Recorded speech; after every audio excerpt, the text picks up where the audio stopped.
Bueno, ¿cómo andan? Vamos a ver si podemos completar un poco lo del otro día de derecho, el concepto de derecho, ¿verdad?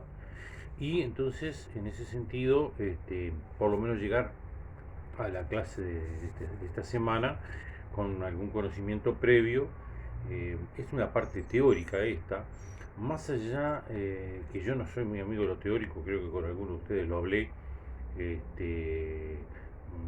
Necesitamos la base teórica muchas veces.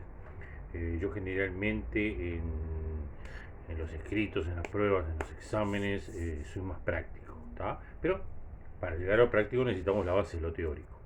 ¿Tá? Entonces, por lo menos tener la idea de dónde surge el derecho, cómo surge, qué es el derecho y, y cómo llega a nosotros. ¿M?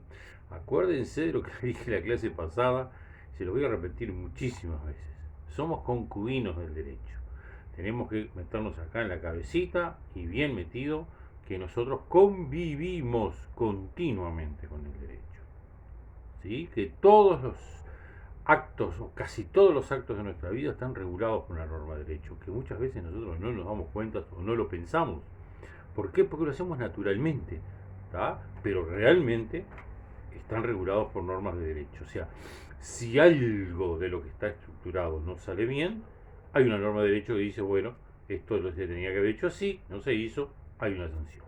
¿De acuerdo? Bien, recordando eso, ¿tá?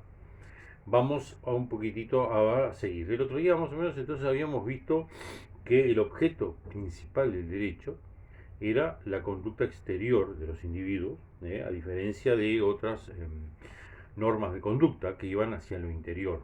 ¿Ah? Hoy mismo vamos a ver que eso tampoco es tan estructurado así, ¿no? Este, que es una gran diferencia, por ejemplo, con los que les gusta matemática. A los que les gusta matemática, 2 más 2 son 4, no salen de esto. Acá no, acá hay opiniones diferentes, lecturas diferentes.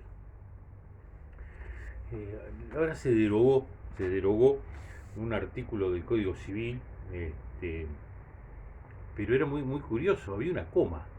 Entonces decía, por ejemplo, no decía textualmente, aquel que no naciere viable, coma. Esto es de vida, ¿no? Y, no, esto es de vida, coma, y que viva 24 horas naturales. Entonces, la mayoría de la doctrina dijo que es nacer viable, es nacer con vida, por eso dice de vida, o hay otro concepto de vida, es con los órganos aptos para la vida. Pues una persona que nacía, por ejemplo, sin el hígado, capaz que nacía, pero iba a vivir unas horas nomás y iba a morir. Esa no sería un nacido viable. Entonces decía que persona era aquel que nacía viable, que nacía con todos los órganos aptos para morir y aparte, para vivir, perdón, y aparte vivía 24 horas naturales. Bueno, esa coma hizo que parte de la doctrina, una parte menor, decía que eran dos cosas diferentes. O sea, que nacer viable era nacer con los órganos aptos para la vida. Que las 24 horas eran otro requisito aparte para la persona física. O sea, por supuesto que estamos hablando de discusiones a alto nivel, ¿no? Que ustedes dirán, qué estupidez. No es tan estupidez. ¿Por qué? Porque si para ser persona se le podría requerir ser viable nada más, o sea, una persona un individuo que nace y vive 20 horas, podría, por ejemplo, acceder a determinadas cosas que sería el único requisito. Si se le exige ser viable de acuerdo al artículo 316 literal C, que era ese, entonces sí estaríamos diciendo, bueno, se le dan los dos requisitos, que nazca viable, con los órganos aptos para la vida, y que aparte viva 24 horas naturales. O sea, no es, en términos altos del derecho, no es una discusión menor, pero para nosotros sí, porque estamos muy lejos del alto todavía, estamos en la base de la pirámide. Bien, vamos a tratar ahora, y lo vamos a hacer rapidito, así tampoco ustedes se cansan tanto, que el otro día los abrumé bastante. Vamos a hablar un poquitito de las normas. O sea, el derecho se transmite a través de normas y la norma que abarca el derecho es la norma jurídica. ¿Ah? Las normas, en un sentido amplio son normas, es todo aquello que son reglas de cumplimiento. ¿Eh? Todas aquellas reglas que se deben de cumplir son normas. Ahora nosotros tomamos, desde el punto de vista jurídico, la norma en un sentido estricto. ¿Tá? Entonces, en ese caso, la norma es una regla de cumplimiento obligatorio, ¿tá? Que se hace para los hombres, los que, y acá ojo con esto, son libres de cumplirla o no. Y si no la cumplen, esa norma tiene o está acompañada con un objeto que se llama sanción. Bien. Y se empezó a complicar, ¿no? Se empezó a complicar la cosa. ¿Qué quiero decir con esto? Porque parece una contradicción.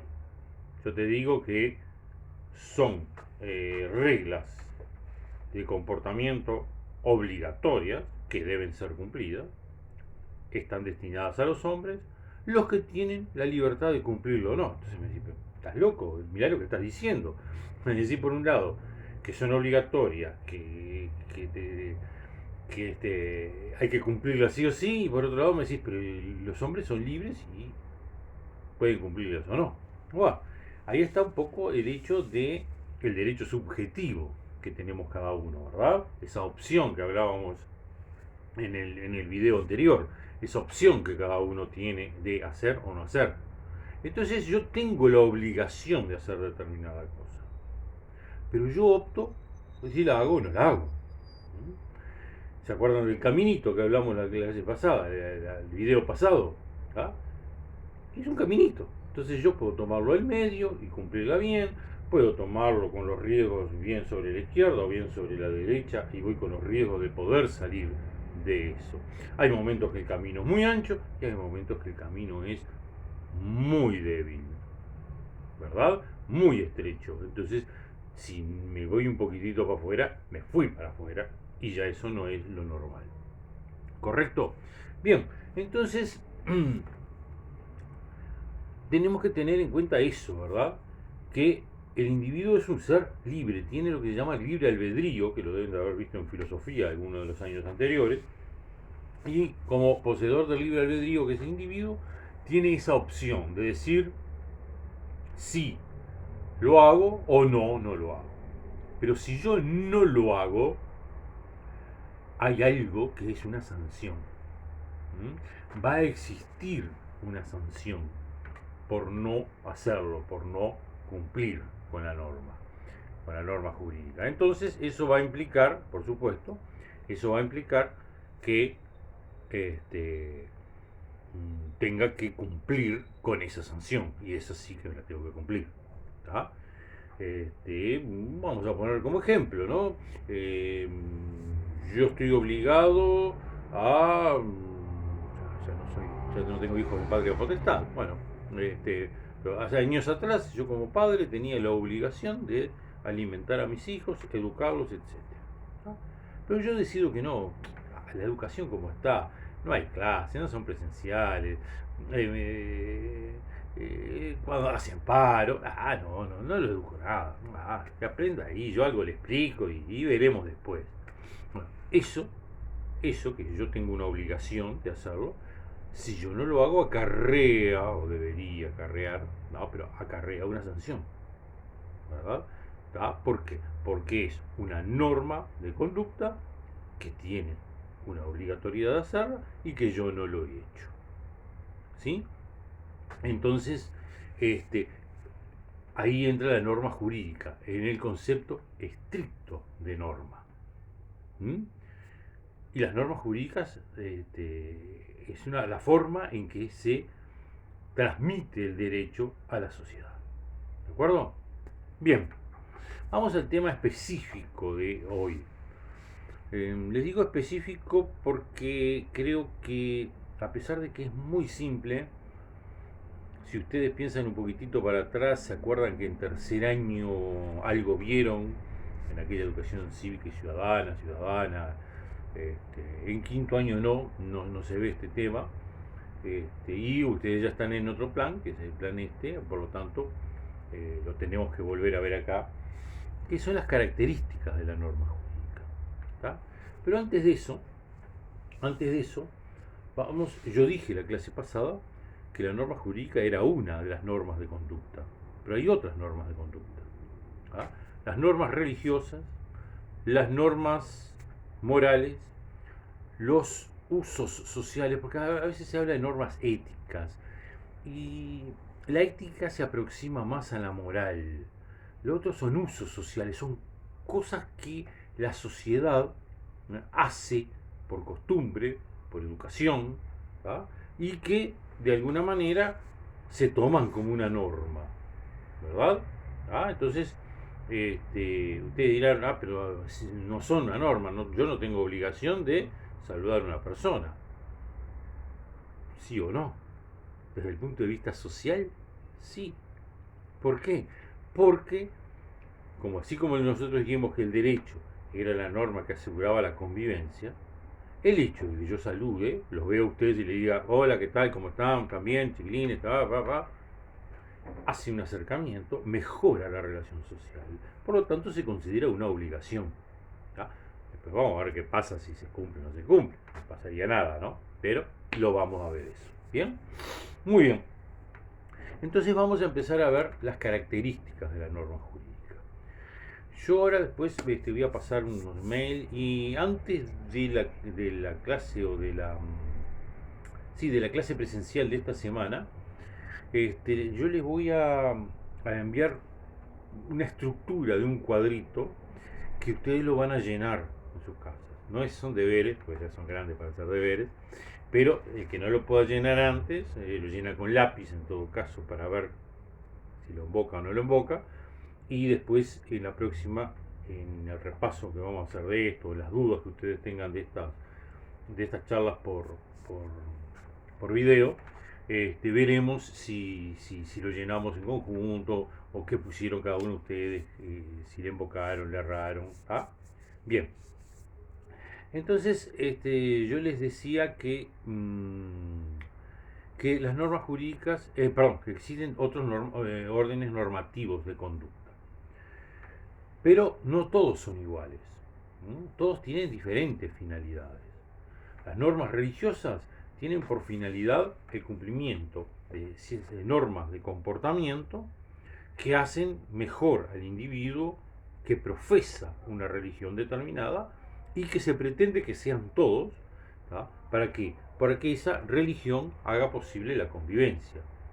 Salvo esos casos muy ortodoxos o muy especiales que existen en el mundo, en general las religiones intentan la convivencia, el mejoramiento del individuo, su relación con los otros individuos.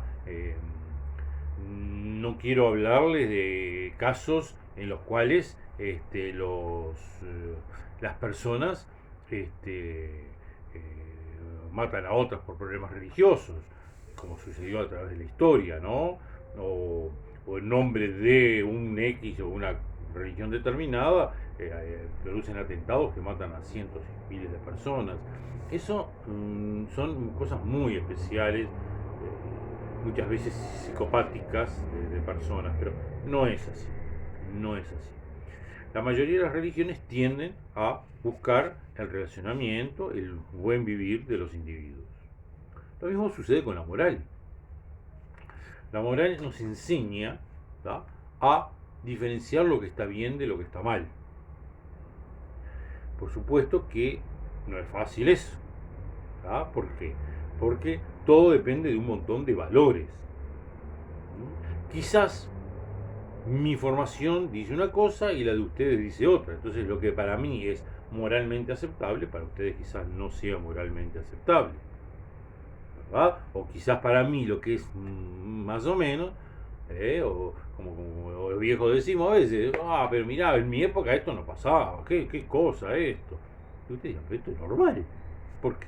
Porque ha cambiado, digamos, los valores morales. Entonces, también es un poco difícil a veces estructurar, ¿no?, un concepto de lo que es moral y de lo que está bien y está mal. Voy a un hecho que está bien en el tapete, que es el hecho del aborto. ¿Ah? No lo vamos a ver ahora jurídicamente, no lo vamos a ver religiosamente, vamos a verlo desde el punto de vista moral. ¿Hubo cambios? Sí, hubo cambios. Hubo cambios. ¿Ah? Hace 10 años atrás, no, más de 10 años, hace como 13 años atrás, acá se hace la primera ley del aborto, una ley de aborto que tiene trascendencias políticas, no importan, y sale aprobada y el presidente de la República la rechaza, la veta, lo que se llama el veto, y no se hizo más. En ese momento, la población, por las encuestas que se hacen normalmente, que tienen un error, margen de error, pero tampoco la erran despiadadamente, ¿no? Daban, por ejemplo, un 70% por el no al aborto y un 30% por el sí. Años después se intenta de nuevo, cuando se aprueba la ley del aborto y el presidente de ese entonces dice: yo no estoy de acuerdo, pero yo no la veto, y ahí se aprueba la ley del aborto. Ahí la cosa estaba muy parejita, muy parejita. Había un 55 a un 45. 55 por el no y un 45 por el sí. Entonces, por eso inclusive en su momento se quiso hacer un tipo de referéndum, porque decían que, bueno, los legisladores que son electos por el pueblo estaban contradiciendo la voluntad popular. Claro, se estaba hablando de encuestas, ¿no? Que al final no se llegó, porque hacer un referéndum cuesta bastante, en el sentido de que hay que mover mucha gente y somos muy cómodos nosotros. Así que eso no se hizo. Hoy en día creo que está más parejo todavía. Yo te diría capaz que estamos en 50 y 50, o capaz que ya, como se vio los efectos de la ley del aborto, quizás haya más gente ahora que estaría a favor de la ley. No del aborto discriminado en sí, pero sí de las condiciones un poco que impone la ley del aborto. Entonces, ¿eso qué nos implica? Que socialmente existe un promedio, para llamarlo de alguna manera moral. Existe una moral social que quizás yo diga, es exagerada, como capaz que yo digo, me parece bárbaro, como capaz que yo digo, no, esto es muy blandito, falta valores morales ahí. Pero es lo que prima mayormente en la sociedad. Y bueno, y generalmente las normas morales se guían por ese medium sociedad, o por hechos que son mucho más comunes, más simples. Quizás no entramos en terrenos tan escabrosos como ese, y nos dedicamos a cositas más simples. ¿Verdad? Por ejemplo, si una persona necesita, ¿yo qué hago? ¿Le ayudo o le digo, buscate un trabajo? Entonces, ahí, en esas cosas simples, estaríamos viendo un poco lo que son las normas morales. Y después tenemos lo que hablábamos recién, los usos sociales. Los usos sociales son mucho, pero mucho más difíciles de ver. Por ejemplo, si yo estornudo y ustedes me dicen salud, es bárbaro, está bien. Ese es un uso social. ¿Por qué? Porque es un deseo de ustedes para que yo me recupere de lo que estoy. Hablábamos recién del saludo. Ustedes me dirán, pero ¿es obligatorio el saludo? ¿Es una norma? Es una norma de convivencia, muchachos. Es una norma de convivencia. Nosotros quizás no tengamos relación con determinadas personas. Y salís y te cruzás y decís, ¿qué tal? ¿Cómo le va? Buenas, ¿qué tal? Adiós, vecino, ¿cómo andan? Esa persona dice, pucha, yo nunca hablé con pero saluda, está bien, me parece bien. Entonces, los usos sociales son ese tipo de normas que nos llevan a los individuos a mejorar las relaciones sociales. Y por ser una norma, se hace también obligatoria. Bien, Bueno, ahora, dicho esto, vamos a ver el derecho, la norma jurídica. ¿Con qué norma se identifica más? Se identifica más con la norma moral. ¿Tá? Opa, 20 minutos ya. Tengo que pensar que iba a ir más rápido. Se identifica mucho más con la norma moral que el derecho. ¿Por qué? Porque en tiempos determinados se decía que el derecho y la moral eran lo mismo. Es más, la moral porque tenía un campo más amplio y el derecho estaba dentro. Se representaba con dos círculos y afuera era la moral y adentro el derecho. Que quería decir que era la misma cosa, pero la moral contenía el derecho porque tenía más normas. Se dijo que esto era un disparate, que como el derecho entonces no eran normas diferentes y que había diferencia entre ambos, entonces vinieron los extremosos. Ah, son diferentes. Acá la moral, acá el derecho. No se tocan, no se ven, no se quieren. Tampoco era así. ¿Ah? Porque hay muchas normas que son normas jurídicas, que son normas morales, que son normas religiosas, que son usos sociales. Por ejemplo, si yo te digo, yo no puedo matar a una persona. ¿Te das cuántas veces en la mesa te van a matar a un alumno? No, no estudiaste nada. Yo no puedo hacerlo eso. ¿Por qué? Porque el derecho me lo impide y si lo hago me sancionan.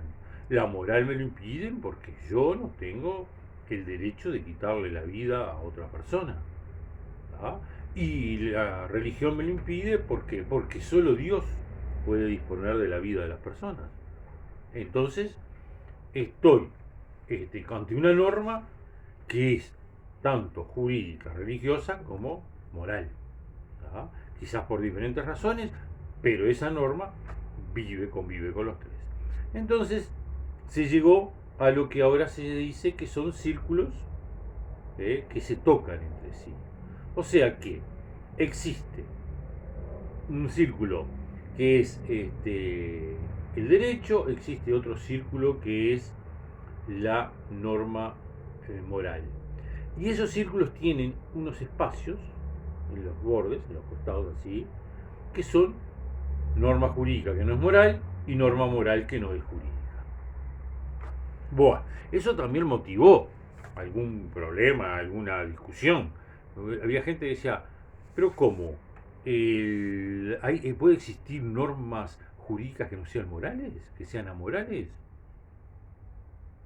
Bueno, se llegó a la conclusión que en parte, no que sean amorales, pero en parte que no estén de acuerdo con la norma jurídica, ¿no?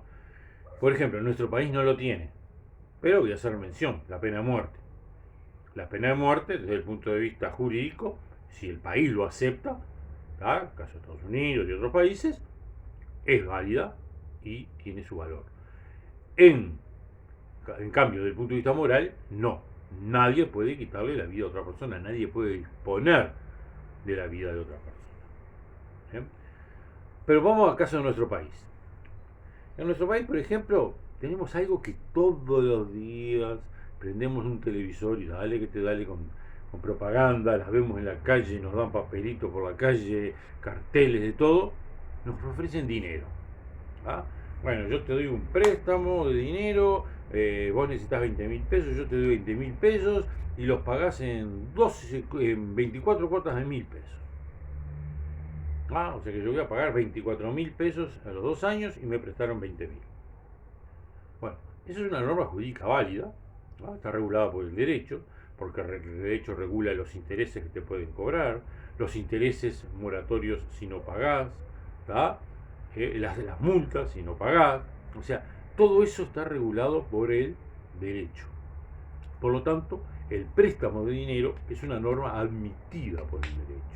Las financieras, los bancos, ahora los hábitats que prestan dinero, es legal, está bien que lo hagan. ¿Bien? Sin embargo, desde el punto de vista moral, no es correcto. ¿Por qué? Porque la moral dice, pero ¿cómo? ¿Necesitas el dinero? Y viene otro y te dice, yo te presto, pero vos me pagas interés. Entonces habría una persona que se está abusando del estado de necesidad tuyo. Que es un poco lo que a veces castiga la usura. La usura es el cobro excesivo de intereses. Eso es usura. ¿Ah? Es el cobro excesivo de intereses, sí es castigado por el derecho. Pero el cobro de intereses dentro de lo que la norma establece es válido. Sin embargo, moralmente no. ¿Por qué? Porque si yo pido plata es porque necesito, y si yo necesito hay alguien que está beneficiándose de mi estado de necesidad. Lo mismo hay otra cosa que se llama la prescripción, no me quiero extender mucho que se me va la hora.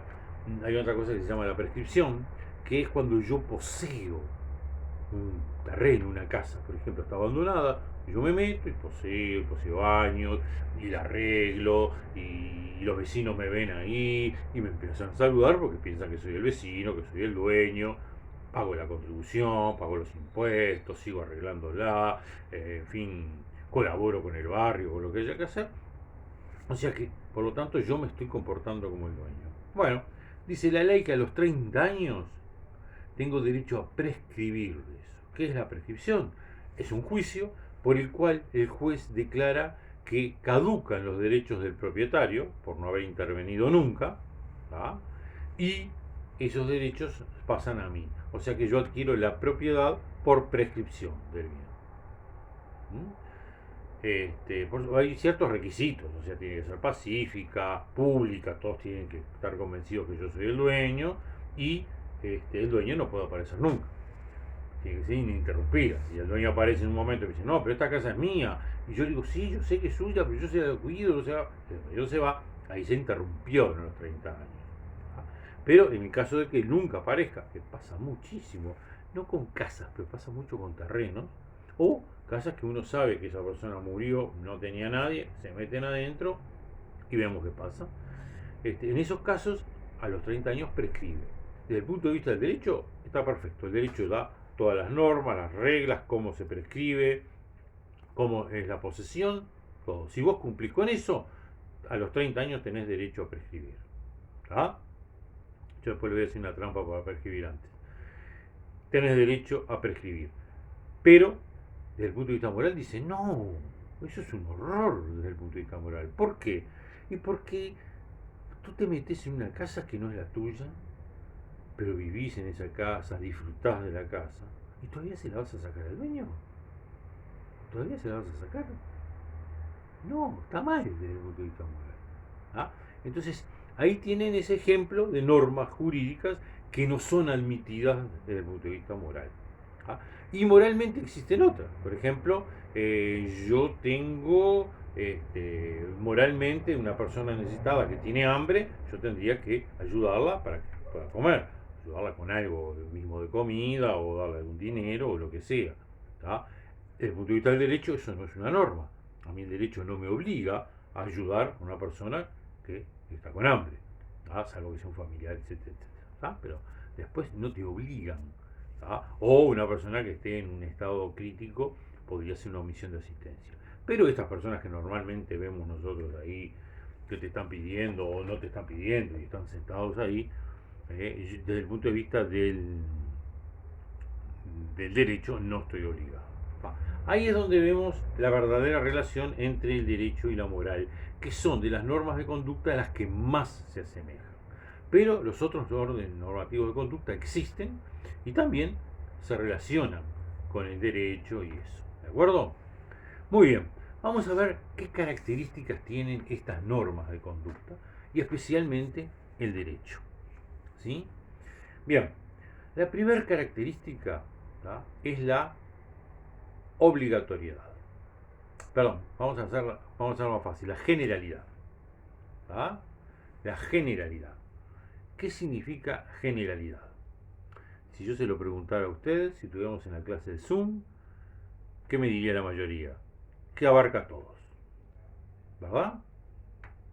No está mal, pero tampoco está bien. O sea, el hecho que yo diga abarca a todos significa que abarca un número indeterminado de personas. No abarca a Rodrigo, no abarca a Camila, no abarca a Luis. No, no, no, no, no. ¿Ah? Abarca a un número indeterminado de personas. Pero también es incorrecto decir que la ley general es aquella que abarca a todos. ¿Por qué? Porque entonces habría leyes que no serían leyes, normas jurídicas, si no abarca a todos.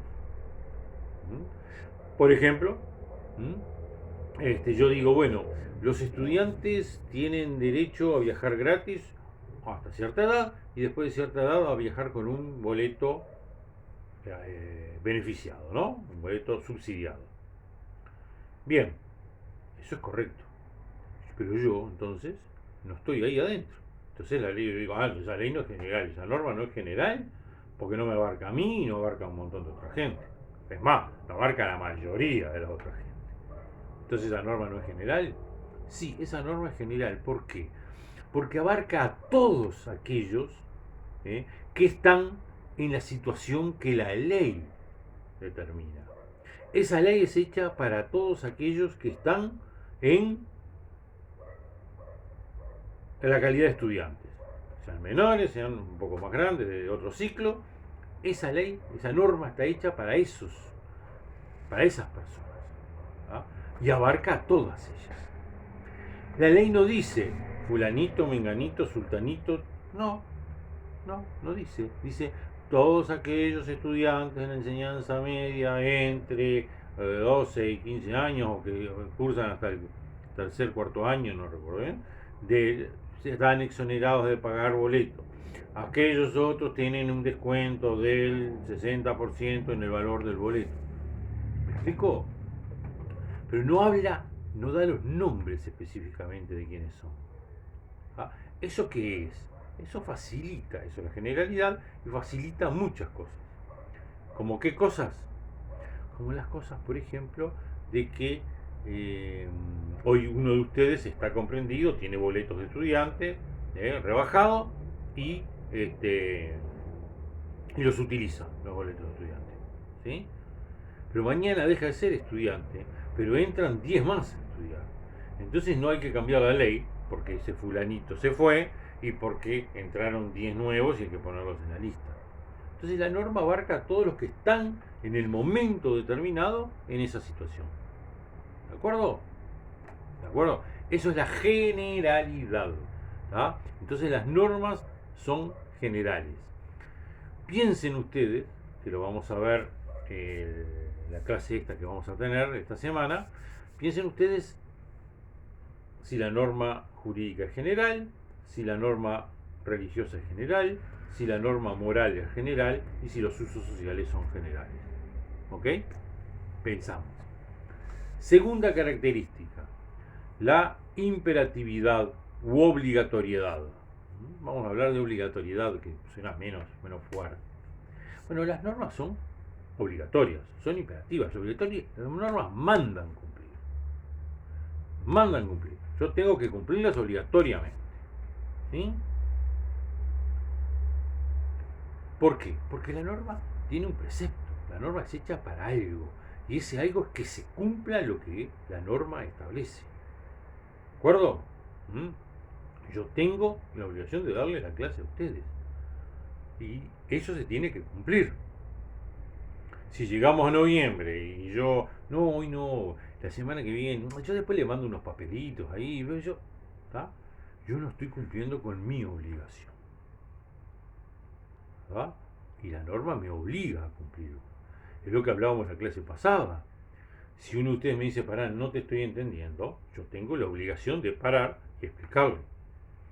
¿Ah? Así como ustedes tienen la obligación, si yo les digo, bueno, mañana hacemos una prueba, no mañana, la semana que viene hacemos una prueba, ustedes tienen la obligación de hacerla y estudiar.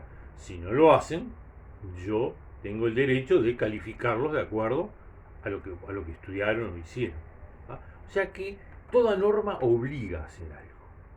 Toda norma obliga a hacer algo. ¿Ah? Está hecha para ser cumplida la norma. ¿De acuerdo? Bien, entonces vamos a ver si la norma jurídica, me lo contestan en la clase esta de Zoom, si la norma jurídica es obligatoria, si la norma jurídica, sí, bien dije, es obligatoria, si lo es la religiosa, la moral y los usos sociales. Vamos, piénsenlo. Vamos a ver otra característica. Acá vamos a ver dos juntas. la bilateralidad y la unilateralidad. La bilateralidad, la bilateralidad refiere a algo que es específico, que es, si ustedes, ¿qué significaría bilateralidad? Dos lados, ¿no? Y unilateralidad, un lado. Bueno, cuando hablamos de normas bilaterales o unilaterales, estamos hablando de normas que obligan y otorgan derechos. ¿Ah? Las normas que obligan y otorgan derechos son las normas bilaterales. La norma jurídica casualmente es una norma bilateral. ¿Sí? ¿Por qué? Porque la norma jurídica le otorga un derecho a alguien y una obligación a otra persona. Volvemos al ejemplo de recién. Yo tengo la obligación de darles el curso a ustedes y ustedes tienen el derecho de exigirme que yo les dé el curso. Un ejemplo que usé en la clase anterior. Yo pido un préstamo. Yo tengo la obligación de pagar ese préstamo y esa persona tiene el derecho de exigirme el préstamo. O sea que hay una obligación y un derecho, pero son recíprocos. Ojo con esto, son recíprocos. Porque yo, en el primer parcial, les voy a poner una trampa con esto de la bilateralidad. ¿Ah? Y ustedes se tienen que dar cuenta de la reciprocidad. No es que yo diga, yo tengo la obligación de pagar mi préstamo y tengo el derecho de exigirle que ustedes estudien. No es la misma cosa. ¿Me explico? O sea, que son recíprocas, que el derecho implica la obligación del otro. Mi derecho implica la obligación del otro. No son cosas que son separadas y no tienen relación ninguna. Todos nosotros tenemos muchas obligaciones y muchos derechos. Eso no implica que todo sea bilateral. ¿Por qué? Porque no refieren o no se unen entre sí. ¿De acuerdo? Muy bien. Entonces, la bilateralidad implica eso. Y la unilateralidad implica que los individuos tienen una sola cosa, o derechos u obligaciones. ¿Ah? Bien, vamos a las normas. ¿Qué norma es bilateral? La norma jurídica, la norma moral, la norma religiosa o los usos sociales. ¿Qué norma es unilateral? Que acá esto hay que tenerlo presente. Si es bilateral, no es unilateral. ¿De acuerdo? ¿Da? ¿Qué norma es unilateral? La norma jurídica, la norma religiosa, la norma moral o los usos sociales. Pensamos también. O sea, ya van tres cosas que tenemos que pensar, ¿sí? Esto es a partir de la estructura de un cuadrito que yo les voy a mandar en estos días a ustedes, ¿sí? Bien, y tenemos otra característica, ¿ah? Entonces vamos en cuatro, vamos a decirle. Generalidad, obligatoriedad o imperatividad, como quieran llamarle, bilateralidad y unilateralidad. Vamos a la quinta. ¿Sí? Y la quinta es la coercibilidad. Y acá viene la gran diferencia entre muchas de ellas. ¿Por qué? Porque yo les voy a contestar en parte algo de lo que le mandé preguntar recién. Yo digo, yo tengo obligación de ayudar a cruzar un cieguito de la calle. Sí, tengo obligación de ayudarlo. Desde el punto de vista moral, yo tengo obligación de ayudar a cruzar un cieguito de la calle. Pero ¿qué pasa si no lo hago? Voy apurado, paso. Yo tengo que cruzar, volver para atrás, seguir adelante. No llego a trabajar, o no llego a donde voy, no, sigo de largo. ¿Ah? Y ustedes ven eso y dicen, pero mira, qué gente no ayudó al pobre ciego a cruzar la calle, qué horrible. ¿Y eso qué significa? ¿Ah? Que yo incumplí una norma de carácter moral. Pero ¿qué pasa si yo la incumplo? Y bueno, usted dirá, mira, qué horrible, qué mal gente, que esto, que lo otro, bla, bla, bla, bla, bla, bla, bla. Pero a mí no me va a pasar nada. Absolutamente nada. ¿tá? Más que esa condena social de ustedes diciendo, che, qué mal, qué horrible, pero nada más que eso. Sin embargo, hay momentos en que yo, por ejemplo, tengo que cumplir, digamos, con algo que es obligatorio desde el punto de vista jurídico. ¿Ah? Yo tengo que alimentar a mis hijos. Tengo obligación de alimentar a mis hijos. Ojo que esa obligación de alimentar a los hijos, después de los 18 años, se torna recíproca, ¿tá? Entre padres e hijos. O sea, si yo caigo en una desgracia, mis hijos me tendrían que alimentar a mí.